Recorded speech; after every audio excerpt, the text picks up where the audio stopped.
We've got a few more hours and at least another day for our weather impact alerts as temperatures linger near 100 degrees. Thanks for joining us tonight at 6. I'm Rolly Hoyt. And I'm Faith Woodard. Meteorologist Tom Brannon, is there any chance for relief in the near future? Well, there is, Faith. Just for you, not for good. Rolling. There's no relief for Rolling. But for you and the rest of Arkansas. Okay, you can join in too, Rolling. Let's get beyond tomorrow. The impact alert will go through 9 o'clock tonight. It'll be in effect again tomorrow from noon to 9. And then after that, we'll see some slightly cooler temperatures and a little more moisture, even some rain chances for the weekend. This is what it looks like outside. I-630, it just looks hot, doesn't it? Yeah, well, it is hot. Temperature still 95 in Little Rock. It feels like 101. Let's find the highest heat index. 109 Pine Bluff, 108 Arkadelphia, 106 Stuttgart. Those are some pretty toasty heat index numbers when you factor in the heat and the humidity. And the extreme heat warnings continue. Through the day tomorrow, it'll feel like 110 in some of these areas. Otherwise, heat advisories are in effect. And I think we're going to keep heat advisories in the forecast, maybe over parts of Arkansas into the weekend. But tomorrow is going to be the last day of the weather impact alerts for a little while. As you look at the next 3 days, tomorrow 100, 97 Friday, and a few scattered thunderstorms on Saturday. I will have the timing of that chance of rain as an impulse of low pressure affects Arkansas. We'll do that coming up in just a few minutes. All right, Tom, thank you. During this wave of intense heat, the American Lung Association has released details on how to protect yourself. Inhaling hot and humid air can be hazardous for a person's airways. For that reason, the ALA says monitoring air quality is critical for people at higher risk like asthma. You should then do your best to stay cool, which means staying hydrated and drinking water. Keeping your medicine close by is crucial for people with lung disease. Several stations are set up across central Arkansas to help people escape the heat. Cooling centers are open for public use in various communities.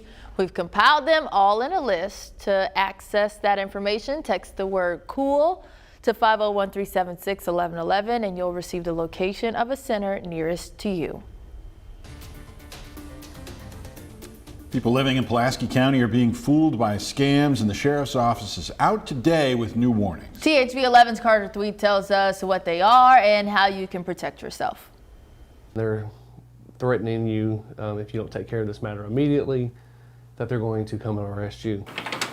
These are the types of scams that Douglas Bjork of the Pulaski County Sheriff's Office says they've seen an uptick in recently. Someone over the phone claiming to be an officer of the law who creates urgency, stating that there's a warrant out for your arrest, telling you not to talk to anyone else and to pay immediately to keep yourself out of prison. The key is they try to keep you on the phone, because the more they get you to talk, the more more that you start buying into their stories. But Bjork stresses that the sheriff's office would never call you with a way to stay out of prison. And even if they did call, they wouldn't be mad at you for hanging up and double checking. When they're calling you and they're starting demanding money or whatever, hang up and then call your local authorities. Over at the Pulaski County Courthouse, Ternisha Womack with the county clerk's office says they're seeing something similar with reports of several jury duty scams. There also have been calls before that if you've missed jury duty and you don't want a warrant out for your arrest, then you need to make some sort of payment, and of course that it's a scam. They may also ask for your signature or other personal information, and many of the red flags from the sheriff's scams still apply. They'll sound urgent and implore you to keep it a secret. The calls themselves are a red flag, because if it's related to jury duty, then you're summoned through the U.S. mail. They typically do not make any type of calls, and even if they were, it wouldn't be to, give out any of your personal information. In Pulaski County, Carter Thweet, THV 11 News.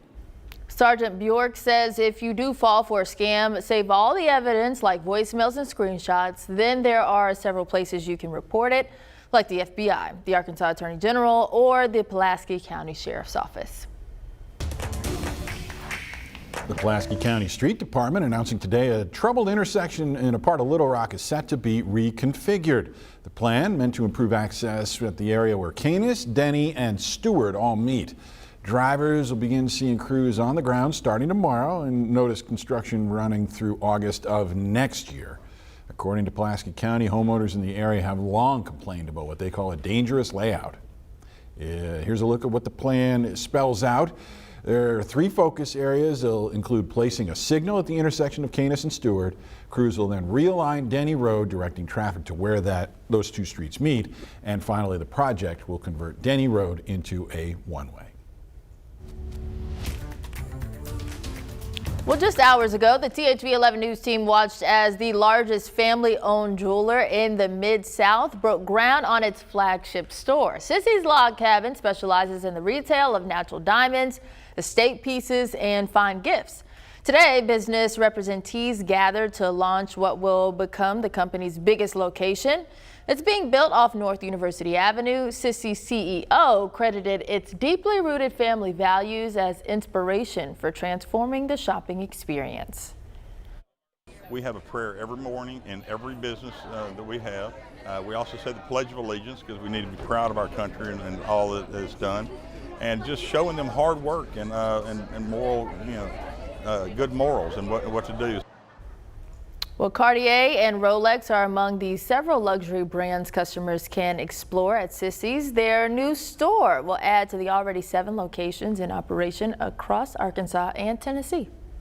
Cancer care providers are trying to increase access to colorectal screenings for people, especially in rural Arkansas. It's a project from UAMS and their Rockefeller Cancer Center. It builds on the knowledge that cancers of the lower GI tract can be easily treated when caught early. But getting those screenings is difficult in parts of the state, and it's part of why the Institute sees many new cases at later stages.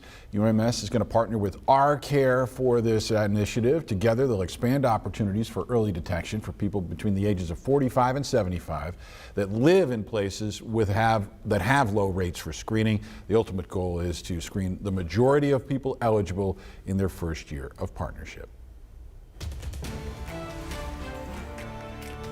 New tonight, a member of the Board of Corrections is challenging the need for a 3,000-bed facility in Franklin County. Now, this is the first time a member of the prison board has publicly questioned the plans by Governor Sarah Huckabee Sanders and leading state lawmakers.